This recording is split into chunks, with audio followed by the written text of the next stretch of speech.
Sing badhe kula aturaken teng mriki, mergi kula diminta mauidhah hasanah. Kula badhe nerangaken masalah wirasah nabawiyah. Didhawaken dening para ulama, setiap kata waris di Quran untuk ahlul khairi, maka maknanya itu wirasah ilmiah. Misalipun wonten ayat wa waritha Sulaiman Dawud wa qala ya Yuhannas ulimna mantiqat thairi wa utina min kulli syai'. Sulaiman mewarisi Dawud. Maknanya aifil ilm. Begitu juga ketika Nabi Zakaria donga fahab li min ladunka waliya yarithuni wa yarithu min ali Yaqub.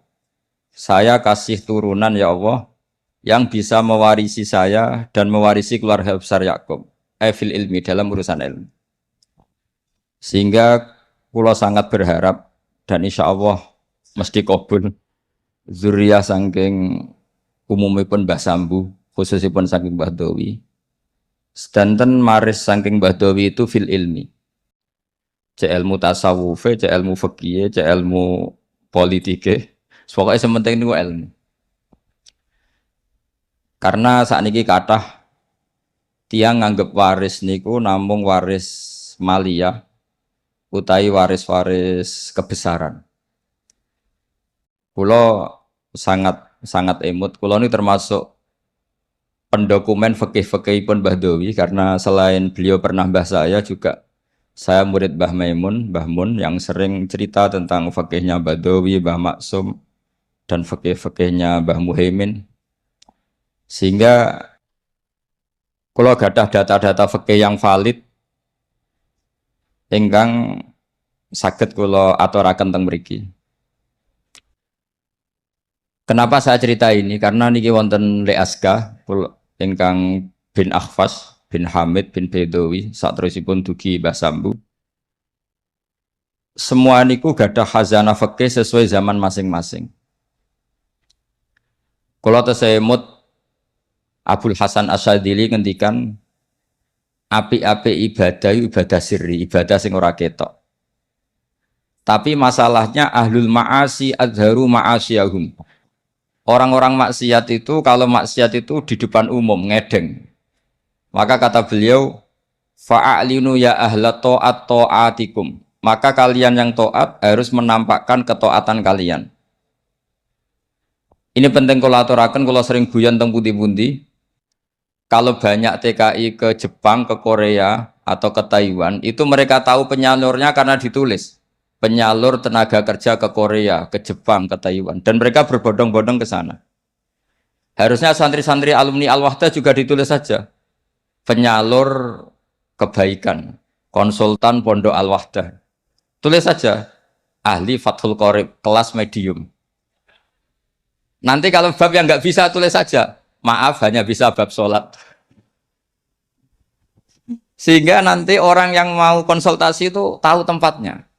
Selama ini orang-orang soleh itu terlalu sopan sehingga tidak diketahui. Coba misalnya jenengan istrinya mau kelahiran, nggak ada tulisan bidan, itu nyari ya kesulitan. Dokter-dokter itu terang-terangan, dokter umum. Kalau merasa pinter ditulis dokter spesialis. Sehingga orang kalau nyari itu jelas. Kepolisian juga ditulis kantor polisi. Sehingga orang kalau nyari jelas. Sekarang problemnya orang-orang alim itu tidak mau menampakkan kealimannya. Entah karena tawaduk, entah karena memang tidak alim, tidak tahu saya. Tapi yang jelas orang akan kesulitan mencari. Jadi saya berharap nanti alumni-alumninya Gus Akhfas ini ditulis saja ahli Fathul Qorib, kelas medium, spesifik bab sholat, pantangan misalnya muamalat, ditulis saja. Supaya nanti itu jelas. Loh betul. Ini karena dulu Badawi ngajar tafsir itu ya di Masjid Jamek. Semua ulama itu kalau ngajar harus di depan umum biar ilmu itu terkontrol, terkoreksi. Dulu tidak ada ulama yang sembunyi-sembunyi, tidak ada. Imam Bukhari menjadi alim gitu itu diuji 100 ahli hadis di depan umum.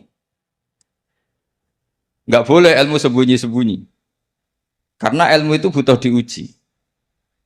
Ilmu medis ya gitu. Kalau kamu ingin gelar doktoral juga ada munakosah, ada ujian terbuka. Nah sekarang ketika yang nampak itu orang-orang yang tidak ahlul ilm, karena ada medianya. Kemudian kita sudah ketinggalan jauh.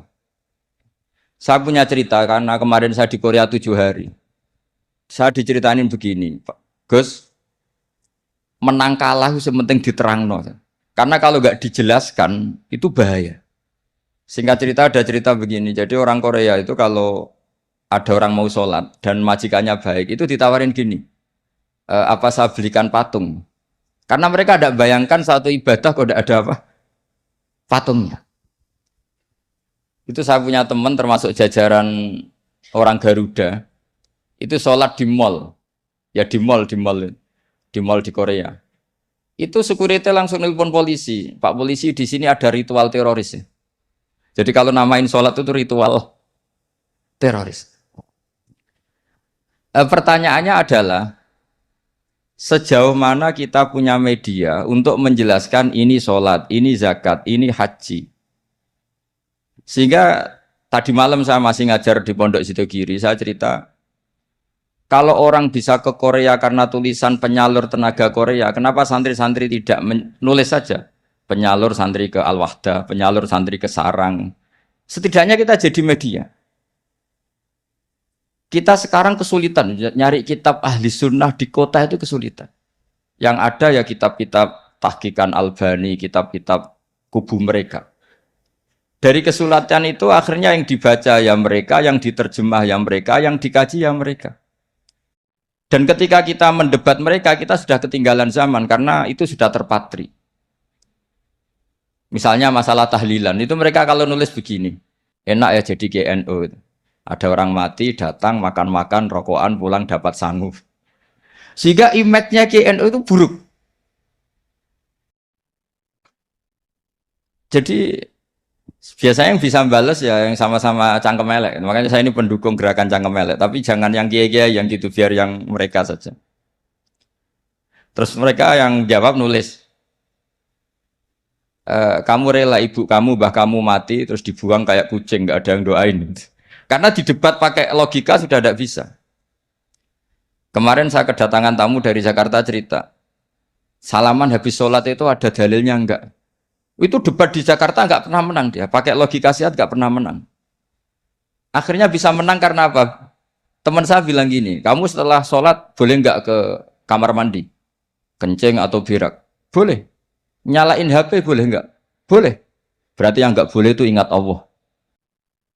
Kan lucu kan, habis sholat wiridan ingat Allah nggak boleh, tapi nyalain HP boleh, ke kamar mandi boleh.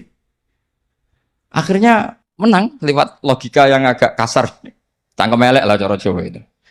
Karena kalau enggak ya nyari detailnya hadis. Mana buktinya Rasulullah setelah sholat baca ini, terus salaman begini. Logikanya ya itu tadi.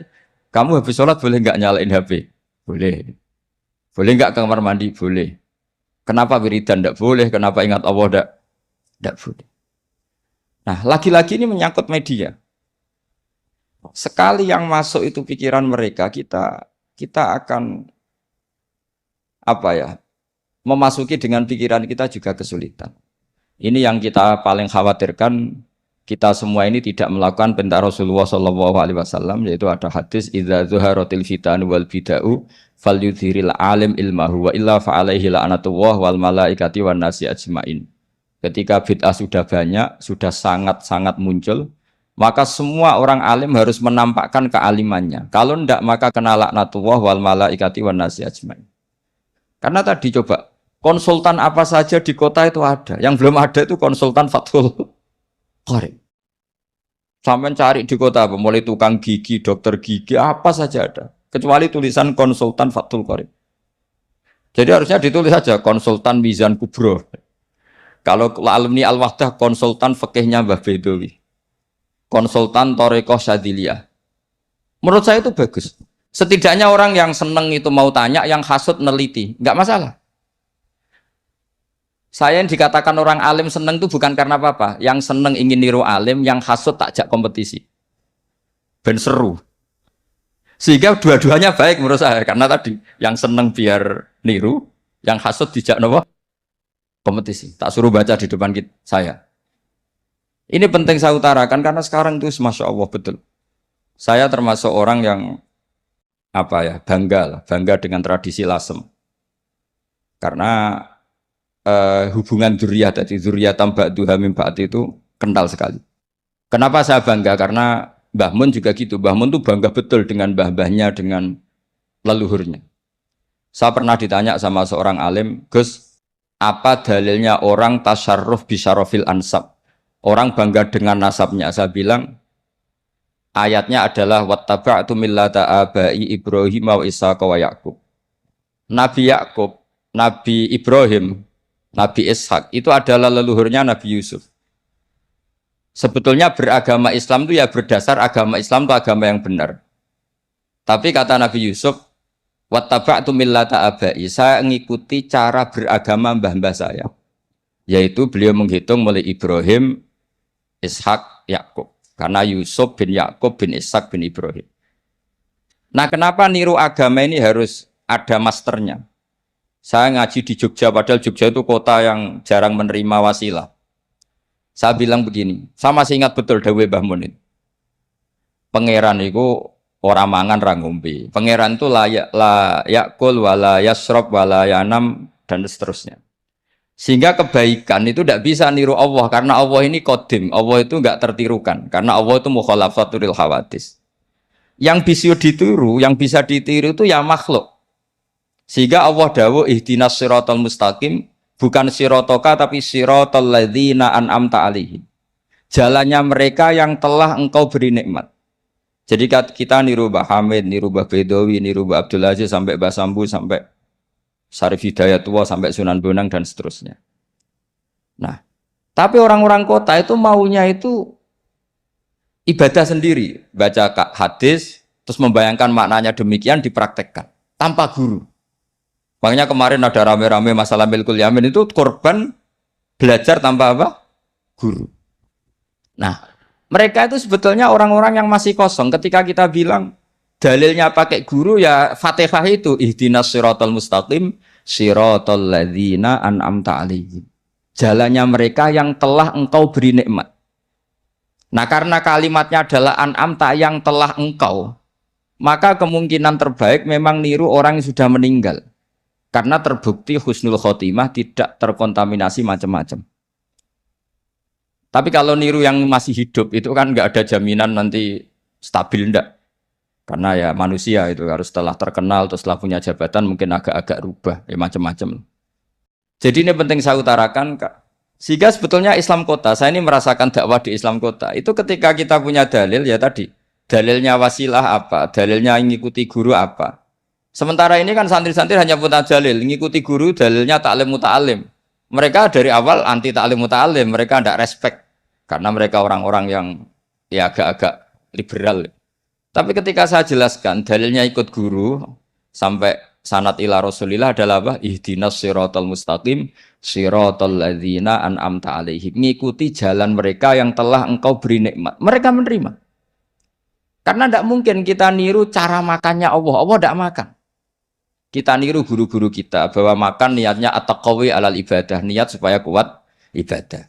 Kita nikah, niru para nikahnya orang soleh supaya ditaksiri ummati Muhammadin sallallahu alaihi wasallam untuk memperbanyak umatnya Rasulullah sehingga banyak orang alim. Coba zuriyahnya Bahdawi saja berapa yang alim? Ada Gus Naji, ada macam-macam. Zuriyahnya Mbah Umar, ada Pak Hamid Pasuruan, macam-macam. Sehingga kita nikah ngikuti ulama-ulama dulu. Ini murni litaksiri ummati Rasulillah. Litaksiri sajidin, litaksiri roki'in, litaksiri da'ina ilallah. Sehingga kita ngikuti. Makanya terus kita ekstrim sekali punya kaidah man ta'allama bila syaihin fasayhuhu setan. Orang belajar tanpa guru, gurunya setan. Dan sekarang terbukti banyak penulisan-penulisan yang enggak karu-karuan karena pasti usul-usulnya itu ngaji tanpa guru.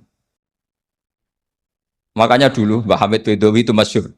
Semoga ini enggak ditiru Gus Akhfas. Ini kebaikan tapi enggak perlu ditiru karena zaman era itu memang masih lazim. Kalau ada orang kuliah kok tentang keislaman itu kata Pak Hamid, "Ji, anak sekolah ning ndi?" Teng ITB, Mbah. Ya sadok ning ITB paling otak-atik sekrup. Tapi nak ning kono otak-atik agama.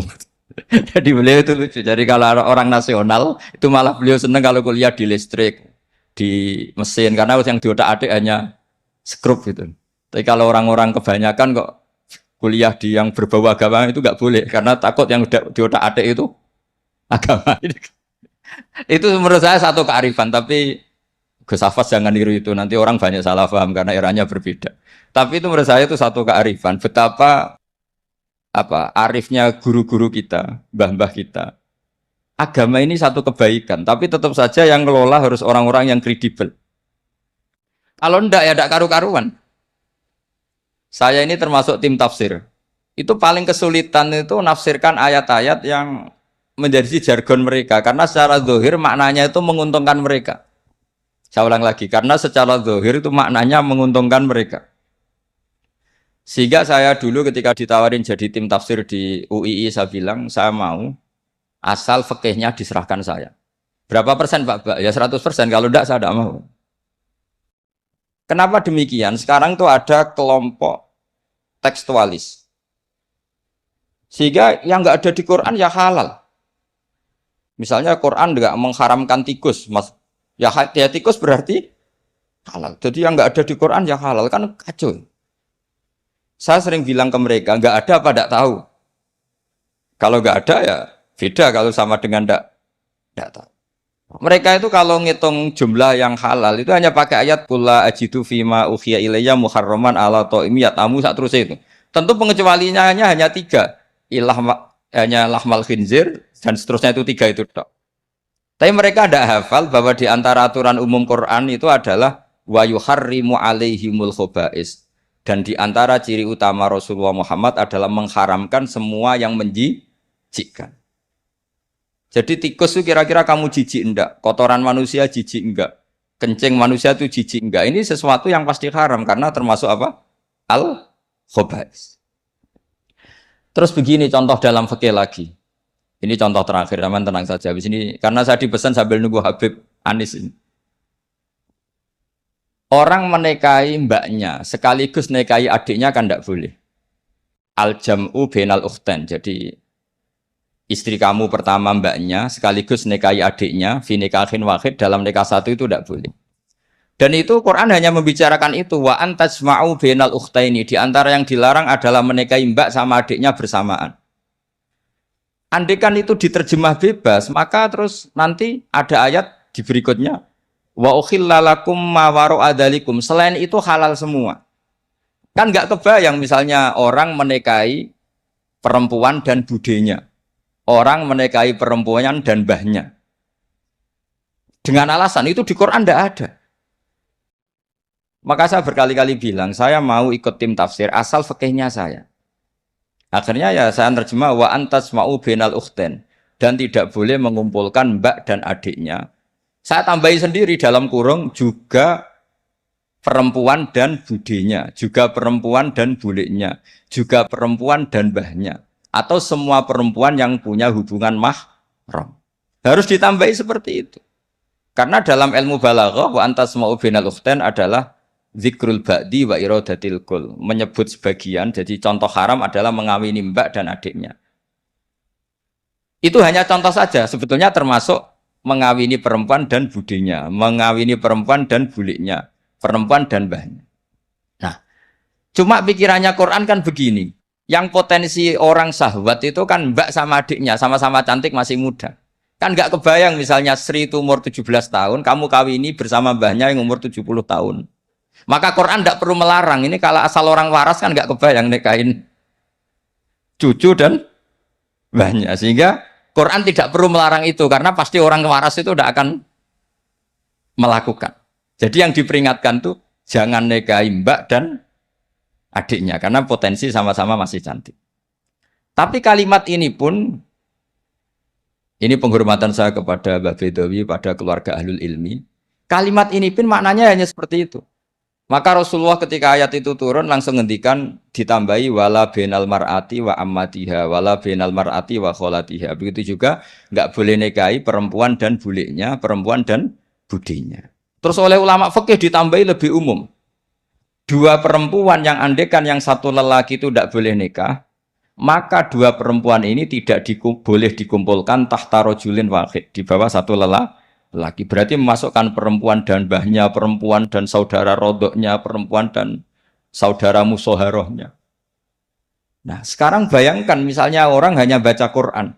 Yang haram itu hanya nikahi perempuan dan adiknya. Atau perempuan dan mbaknya. Wa antasma'u binal ukhten. Tapi kalau perempuan cantik, budenya cantik, nggak apa-apa lah bersamaan. Kan tidak ada di Quran. Itu bisa celaka kalau seperti itu. Dan makanya saya berharap Pondok Al-Wahdah mengkader gimana supaya semua mufassir itu faqih. Jangan karena dia belajar lughat, misalnya sekolah kuliah adab, kemudian dia menekuni tafsir hanya berdasar dia punya otoritatif di dalam ilmu adab atau ilmu balaghah, ilmu sastra Arab. Itu bahaya betul. Makanya saya ini kampanye sebesar-besarnya supaya penafsir Quran itu syarat utamanya itu tahu fikih. Karena yang pokok dalam Quran itu fikih. Tanpa fikih itu tidak bisa. Saya punya sekian contoh. Dulu Imam Syafi'i mengatakan begini, orang yang tayamum karena nggak ada air, syaratnya itu tolabul ma', mencari-cari air. Setelah mencari-cari baru boleh tayamum kalau ternyata nggak ada air. Ketika ditanya, mat dalil ala dalik, lalu dalilnya apa? Imam Syafi'i jawab, falam tajidu ma'an. Kemudian mereka tidak menemukan air. Terus kata beliau, la yuqalu liman lam yatlub lam yajid. Dalam bahasa tidak mungkin orang yang tidak pernah mencari kemudian dikatakan tidak menemukan. Di mana-mana tidak menemukan itu setelah mencari.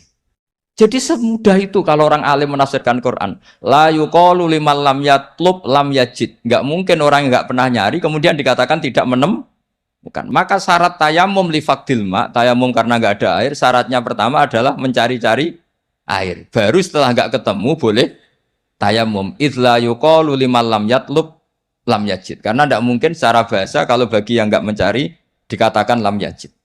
Masuk ahlan wasalan Habib Anis. Jadi ini sesuai perjanjian karena sambil nunggu Habib Anis. Jadi ini saya tambahin paling 5 menit lagi. Monggo ahlan wasalan. Jadi saya mohon sekali sama muhibbin-muhibbinya Mbah Dowi, Mbah Hamid, Gus Akhwas, Gus Zaki, tolonglah maklumatkan bahwa kalian semua adalah hamalatul wahyi, warasatun nubuwah. Sehingga ini penting sekali karena tanpa itu tidak diketahui. Diketahui itu penting sekali. Enggak apa-apa, sampean tulis saja alumni-alumni Al-Wahdah, konsultan Fathul Qorib. Tulis saja. Misalnya kalau di Plang Malu, ya tulis di WA atau di status ahli Fathul Qorib. Nanti yang seneng ya ngaji, yang hasud bully, enggak apa-apa. Yang penting menjadi maklum bahwa kitab ini masih hidup, pecintanya masih banyak. Saya punya pondok di Sragen itu pernah ditanya, Gus kenapa namanya pondok Fathul Qorib? Sekarang bilang ahli sunnah wal jamaah itu kadang beda dengan kita cara ahli sunnah wal jamaah. Mau bilang Islam Nusantara nanti kalau ditanya sataf tariku umati begini-begini tidak ada yang termasuk Islam Nusantara, malah bingung lagi saya. Tapi kalau Fathul Qorib itu mesti orangnya ahli sunnah wal jamaah karena khas. Saya di Sragen punya pondok 2, yang satu tak namai Fathul Qorib, yang satu tak namai Aqidatul Awam. Karena itu khasnya pesantren. Karena kalau dinamain pondok Imam Bukhari, sekarang banyak orang nggak berani baca Imam Bukhari karena orang Wahabi kalau dalil ya pakai hadis sahih Bukhari lah. Pengapesannya orang NU itu hadis sahih. Jadi ya kasihan Imam Bukhari. Sebenarnya Imam Bukhari itu tidak milik mereka. Tapi gara-gara kita tidak baca Bukhari, mereka yang baca seakan-akan mereka yang tahu hadis sahih, kita yang tidak tahu. Ini penting saya utarakan sehingga saya masih punya rencana nanti baca Bukhari. Karena ya supaya mereka tahu kalau Bukhari itu milik kita, tidak milik mereka. Atau milik semua orang Islam. Akhirnya apa yang terjadi sekarang? Kita umatnya Rasulullah diadili oleh dawahnya Rasulullah sendiri. Saya sering ketemu mereka yang takfiri, bilang ini kafir Pak, hadisnya ini. Saya bilang gini, laukana Rasulullah hayyan lama rodiya ayyufarraqahu wa ummati. Andaikan Nabi itu hidup, pasti tidak ridho beliau kamu pisahkan dengan umatnya. Kamu mengkafir-kafirkan orang lain berdasar hadisnya Kanjeng Nabi. Itu artinya kan apa? Nabi kamu pisahkan dengan umatnya berdalil dawuhnya Nabi sendiri. Kebayang nggak kamu memisahkan Mbah Dowi dari santrinya berdasar dawuh Mbah Dowi sendiri? Semua nabi, semua kiai, semua wali itu asyadun nasi syafaqatan li ummatihim. Orang yang sangat sayang kepada umatnya. Tapi sekarang ada tren orang dianggap kafirnya dianggap kafir itu dipisahkan dari nabi justru oleh dawuh nabi sendiri. Kebayang enggak nabi kerso dipisahkan dari umatnya. Padahal nabi fi akhiri hayati ngendikan ummati. Bahkan yang maksiat saja kata Nabi masih ngendikan syafaati li ahlil kabair min ummati. Nanti jatah syafaat saya tak kasihkan umat-umatku yang amalnya tidak karu-karuan, kira-kira gitu terjemahnya. Jadi betapa cintanya Nabi kepada umatnya sampai yang ahlul ma'asi saja kata Nabi nanti mau saya syafaati. Karena Nabi gak mau terpisah dari umatnya. Sekarang banyak hadis sahih yang justru dipakai sebagai alat pemisah bainahu wa baina ummati, antara Nabi dan umat. Maka santri Al-Wahdah ini harus kuat. Semua kita harus kuat. Semua kita harus kuat. Caranya gimana? Yang ngaji tadi, ngaji pakai guru. Sekarang alhamdulillah kan banyak gus-gus besar yang misalnya jenengan gak menangi Said Muhammad, ada Gus Naji, ada Gus Ro'ub, ada Gus Kamil, ada Ali Akhwas, gak menangi Habib Zain.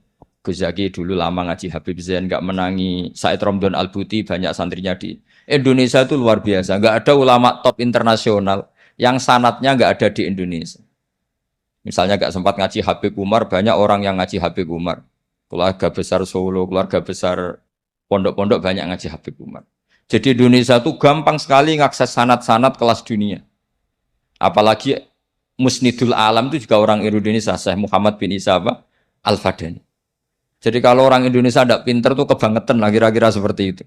Karena gampang sekali ngakses sanat-sanat itu. Tapi sanad ini pula yang mulai hilang dari pondok-pondok pesantren, jarang yang mau menekuni. Makanya saya ingin sekali bahwa sanad-sanad ini terus kita jaga.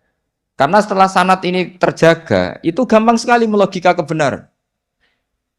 Kayak saya berkali-kali bilang, masa orang kafir 70 tahun menjadi iman gara-gara la ilaha illallah, tapi kemudian kalimat yang sama menjadi kalimat kekafiran kalau kamu bacanya di kuburan. Jadi kalau orang NO tahlil itu kafir, jaluk kuburan. Itu kata Said Muhammad dulu kalau guyon masyhur itu. Mbok takoki sik, ndekne jaluk kuburan apa malah ndongakno kuburan. Padahal doanya kan malah Allahumma ighfir lahu wa'afi wa'fu anhu. Justru kuburan ini yang didoain, tapi mereka lihat dari jauh karena begini dikira kita minta kuburan, padahal hakikatnya kita mendoakan yang ada di kuburan. Ini secara teori penelitian sudah gagal. Wong neliti saja tidak mau, observasi saja nggak mau.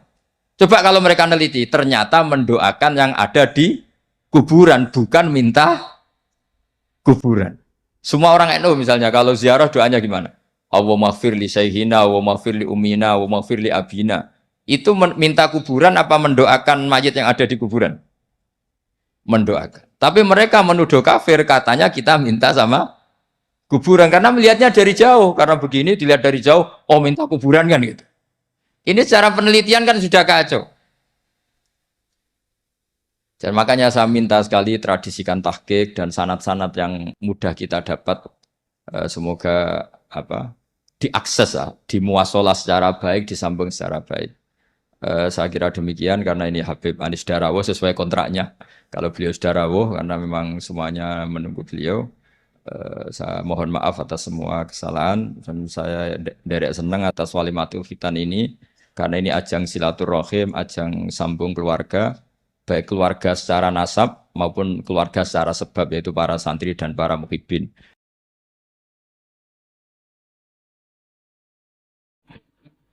Gak seneng itu penting, terus tiang itu kepengen maksiat, mereka kepengen seneng, dan ini seneng lagi sholawat luar biasa. Qul bi fadlillah wa bi rahmati fa bidzalika falyafrahu. Kula badhe cerita. Jawa. Kula badhe cerita tentang konstruksi pikiran. Terus di antara nazuman sing kula beta ketek santri-santri kula nggih nazumane Habib Syekh. Yen iku laula kaya zinatal wujudi. Ma toba aishi wala wujudi wala taronnam tu fi sholati wala ruku'i wala sujudi. Terus sampean misalnya wong Islam niku paling seneng nggih ambek Rasulullah sallallahu alaihi wasallam. Misalnya seneng duit. Copet tuh nganti nyopet ya mergo seneng duit. Wong nganti nakal ya perkara seneng duit. Terus Kanjeng Nabi terus ngajari ben ana bedane wong soleh ambek wong dolim. Niku wong soleh kan seneng sujud, seneng pangeran. Mungkin nak sampean misalnya kiai kok muni dhuwit iku penting. Niku ilmune padha mbek ilmune tiang-tiang nakal ditakoki dhuwit nggih muni penting. Tapi nak muni sujud iku penting, tahajud iku penting, nak mboten tiang saleh mboten saged. Tapi supaya orang asik dengan sujud niku dilatih. Wala taron nam tu fi sholati. Salat itu kudu indah, kudu nyaman. Sehingga kula bangga, seneng sangat kalian cerita sing masyhur mutawatir. Abaipun Habib Syekh niku kabundut pas sujud. Beliau sering kula nderekaken pengajian beliau ketika cerita abaipun dituntun Habib Abu Bakar As-Segaf kutub sing manggen teng Gresik. Betapa umat Islam niku banggane ke kalian sujud. Pergi wong nak mun sujud niku mlebu neraka ketok ora pantes. Misale ya ayyuhas sajid, he wong sing sujud, silahkan masuk neraka ketok kok gadok. Wong wis apa meneh sing kabundute napa? Sujud. Sehingga saking pentingnya sujud, Sayyidina Umar radhiyallahu anhu niku ditusuk kalian Abu Lu'lu' al-Majusi. Niku pertama yang ditanyakan, yang bunuh saya siapa? Abu Lu'lu' al-Majusi.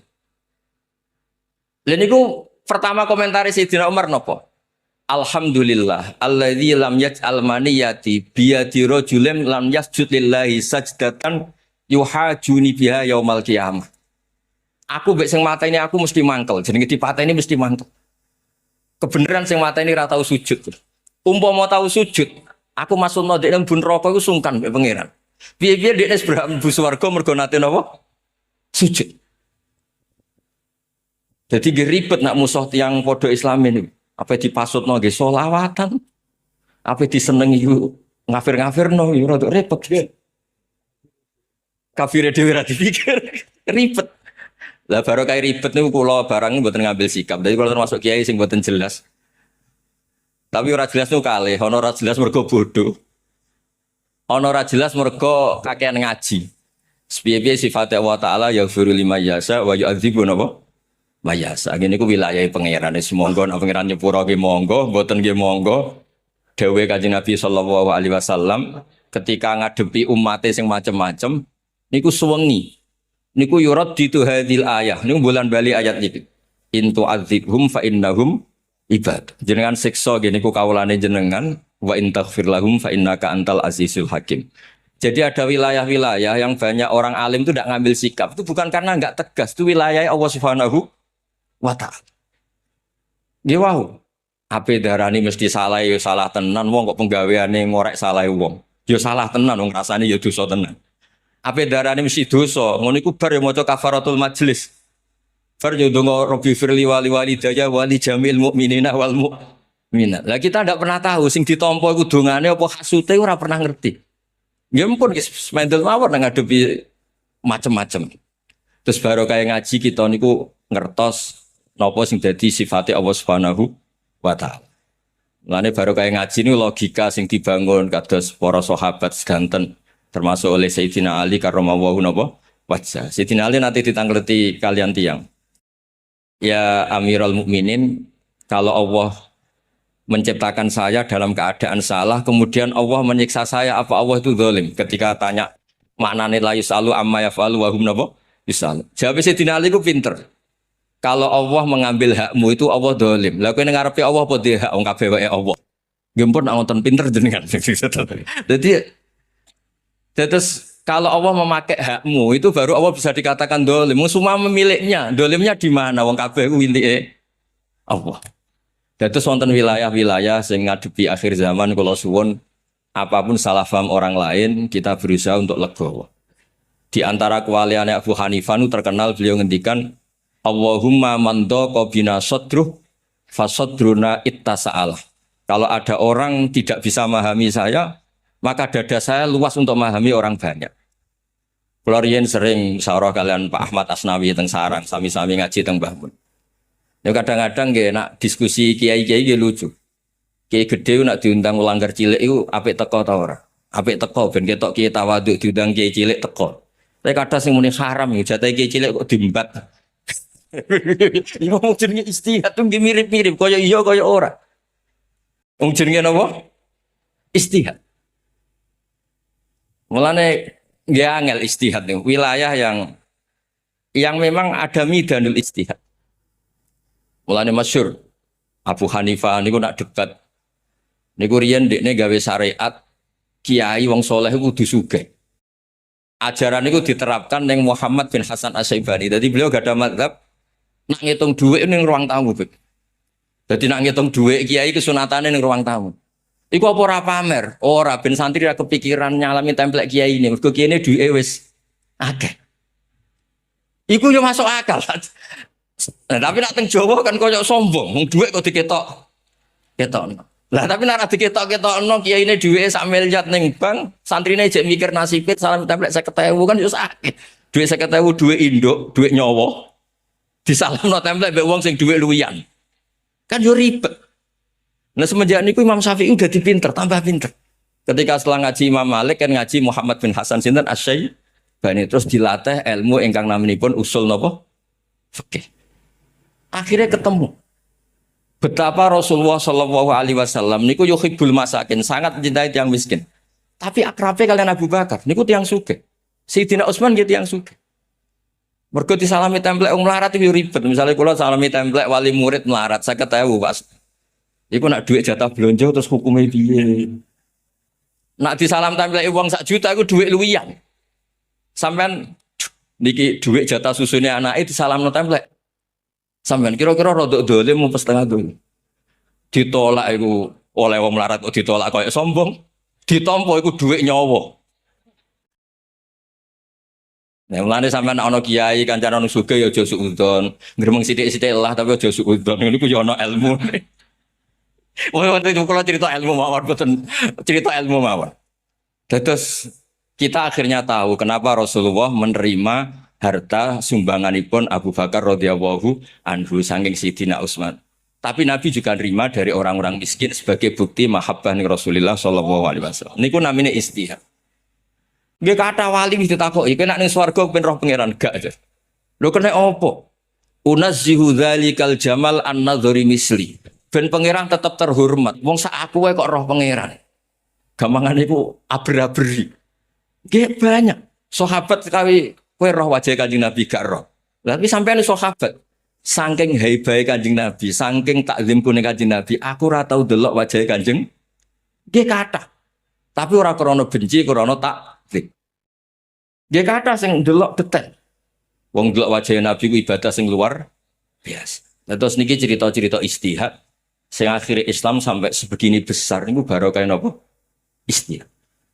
Nggih wonten kiai sing model kados kula macak Jawa ben sing maca selawatan niku keturunan putih maca selawatan, keturunan ireng maca selawatan. Nek selawatan keturunan putih tok mesti sing ireng ora tau selawatan kan ya ribet.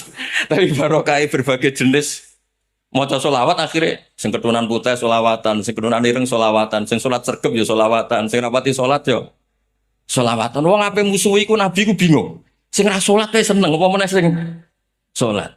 Ya baru kae seneng Nabi ya kapan-kapan salat, aja seneng Nabi kok terus ora. Tapi kan jumlahnya menjadi masif, menjadi besar. Lane dawuh Mbah Mun sering dawuh teng kula, jogeman meneh Islam KTP, dosa kok meneh Islam KTP. Baru kae wong Islam PD iku mergo jumlahe mayoritas. Iku kudu gelem ra gelem ngitung Islam napa? KTP. Nah gak dihitung kita minoritas. Misalnya ngitung Islam sing sholat tok, sing sregep tok, sing ra tau maksiat tok. Itu jumlahnya 0, sekian persen. Ruwet. Terus kalau cerita sing ringan-ringan. Terakhir wow pancen penting nih waya mangan nggih Islam sing gampang. Kalau setuju mbek Habib saya, bahwa Islam iki mangan bareng wis pokoke. Wong Nabi nate takut ayat Islam yo khairon ya Rasulullah. Jawabe itamut to amo ke Islam yo mangan-mangan. Kulo nggih nate mikir. Orang sepinter Rasulullah kok jawab Islam terima itamu tu'am. Sausé kula pikir dia masuk akal. Ana kiai soleh. Nah ana wong dolan ra tau dikei mangan. Ana wong fasik lomo men ngekek mangan. Kira-kira can nom-nom yo ngetemi ning wong ra saleh iku. Dadi itamu tu'am solusi, ben wong saleh iku menarik. Misalnya Nabi dawuh tasaddaqu wala bital qati wajin. Sing saleh merengut terus, sing ra saleh senyum. Akhirnya komunitasnya akeh sing mboten saleh. Ya kados nasibe sampean mbek bojo. Neng omah ngopi wonge merengut, neng warung kopi senyum. Ya akhirnya langsung paham. Paham aku lho. Les pokoknya kira-kira ngoten. Jadi tasoddaku wala vital koti wajib itu solusi supaya Islam itu menarik. Pokoknya bener Habib saya. Pokoknya acara sholawatan ini 9:30 mandu. Ya, mangan. Nggih Mas Fatah guys. Pokoknya ini acarane mangan. Sampai ada pokoknya mulai untuk dongo, nak tepak ya untuk berkat. Angsal. Angsal. Angsal. Dengan kali closing gara. Dengan kali closing gara. Yes. Nggih ngoten mawon nggih, pokoke sing seneng kul bi fadlillah wa bi rahmati fa bidzalika napa falyafrahu. Wis pokoke sing seneng walana busyra bi sa'din mustamirin laisa yanfat haitsu utina ataan jama'al fakhral afdal. Kita iku seneng duwe nabi sing luar biasa. Pokoke dawuh Sahibul Burdah lama da'awa da'ina li taati bi akramir rusli kunna akramal umami. Kalau nabi ini nabi ketua, umatnya ya umat ketua. Terus pokoknya tiga gampang nggih kula suwun Islam dikelola secara seneng. Piye-piye nganti wong maksiat berpaling pada yang lain mergo kurang napa? Seneng. Lane Nabi ngendikan wa qurratu aini fis salat. Arifna ya Bilal, arifna ya Bilal. Nabi nak sumpek ilinge ku salat. Jadi salat kudu asyik, kudu enjen. Nak asiknya kudu cepet lah, sementing asyik. Ibnu Abbas nak salat cepet. Ditakoki, kenapa engkau kok sholatnya cepet? Ubadiru wasa isa syaitan. Setan toto penoto aku, ape godo aku jebule sholatku wis bar. Madhab ngono iku ya ono wong. Yo rada ruwet, madhab kula rada ruwet, tapi duwe dalil.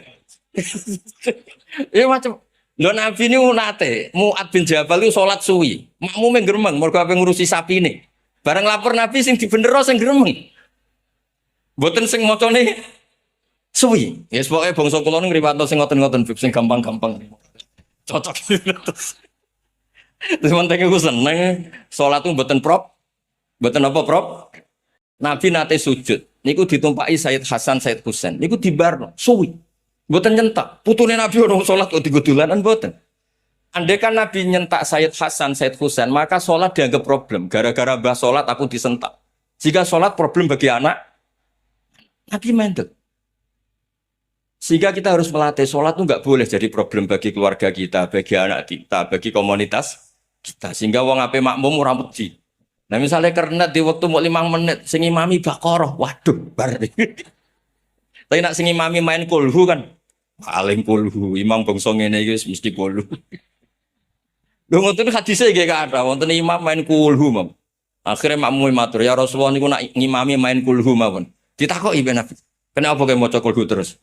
Mergo niku sifatur rahman niku namun nerangno Allah, mboten nerangno politik, mboten nerangno dhuwit, mboten nerangno kepentingan pribadi. Kabeh namun nerangno Allah. Aku bar dikandani Jibril dawuh Allah, Allah seneng kowe mergo kowe seneng kulhu. Ya hadise wong Jawa sing bangsa ngono-ngono iku wae wis ngono. Mboten iki pancen makom kula makom ngoten, nek wonten makom sing luwih sempurna maca surat Qaf nak Jumat, maca surat Munafikun nggih monggo. Niku sadhuwure kula kan. Sing ngomong ampun kula, mungkin nak sing ngomong kula mungkin sampean komplain ribet. Kula ndek kanca latihan ngiyai bek. Salat Id khutbah cerita. Wong sing poso Ramadan summa atba'ahu sitan min Syawal, fa nama somat dahron apa? Kula. Bareng tanggal 2 kancane dolan ndekne rokokan. Ana wong tuwek wis poso. Ah semane mbah aku wis kadung poso jebule jenengan gak poso. Semenjak iku ndekne kuwapok dalil summa atba'ahu sitan min Syawal, mergo tanggal 2 wonten wong sepuh lugu poso. Jebule kiai sing dalil wau ora poso. Bar kejadian ini langsung sowan teng kula pas nek dolan. Wis Gus jogeman dalil perkara sing ra iso nglakoni. Mulane kula dalil nggih sing ringan-ringan. Ape dalil sing berat-berat jebule mboten saged napa? Napa. Tapi saya pastikan Islam niku gampang. Wong pangeran takok Nabi Musa wa ma tilka biyamini kaya Musa sa kowe rene iku nggawa apa? Betul tongkat Gusti. Lah mbok go apa? Nggih, tinggi macam-macam atawakka awaliha wa ahusyu biha ala ghanami wal yafiya ma'rifun apa? Ukhra. Dadi ringan. Niku pangeran. Pangeran Rabbul Alamin ngendikan mbek kalimu wae. Ngene Nabi Musa ngendikane nggih ringan-ringan. Mboten kok sakit dadi nabi ku reputasimu piye? Sing wis Islam piro? Yo sakit. Ketemu pangeran wis dredeg malah ditakoki. Misalnya kalau ketemu Habib saya sowan terus takoki, Gus dadi kiai sing wis mbok alimno piro? Nggih pusing kok. Nek ditakoki Rembang wae apa? Kan gampang jawab. Wae terasi Beb. Kan ringan. Terus lo coba pangeran namun kok wama tilka biyaminika ya Musa. Kanjeng Nabi nak ketemu Umar dulure Anas. Ya Umar, ma fa'alan nughair. Umar gak ada manuk, duka manuk nopo lah diterjemah nopo lah, terjemah bedet ya ngomong kok ning Arab ora ono bedet, malah tukaran tok ribet. Tapi berhubung cacile tak ya Umar, ma fa'alan makna nasibe manuk piye, wingi lara saiki piye? Giringan. Sehingga kata soal Habib Syekh cerita sing penting kok setengah 10 wis mangan niku mboten guyon. Mergo Nabi nate yang ketik ayul islami khairun ya Rasulullah itamut to amfala katahamal aqobah wa ma adraka napa mal aqobah fakku raqobah au itamun fi yaumin dimasuba. Jadi solusi Islam iki kok umumnya wong. Umumnya mangan-mangan ya mangan-mangan, umumnya ngopi-ngopi. Sehingga Islam ini tidak problem bagi publik. Ya Islam ini enggak boleh jadi problem bagi napa? Publik. Umumnya wong seneng selawatan ya selawatan. Ya sing rame sing gambyak ojo mbok hayati terus nangis. Malah wong bingung mikir utang ta apa. Kan kok ketok ya ora pantes nek sampean nangis eling Kanjeng Nabi ketok ya ora pantes. Terus pokoke seneng ngoten. Wis niki sampean setuju apa mboten pokoke terserah niki pokoke sementing seneng. Mugi-mugi barokah Habib saya tambah hari tambah napa? Seneng. Wassalamualaikum warahmatullahi wabarakatuh. Mudah-mudahan apa yang telah disampaikan tadi bisa menambah keimanan kita dan ketakwaan kita kepada Allah Subhanahu wa taala. Assalamualaikum warahmatullahi wabarakatuh.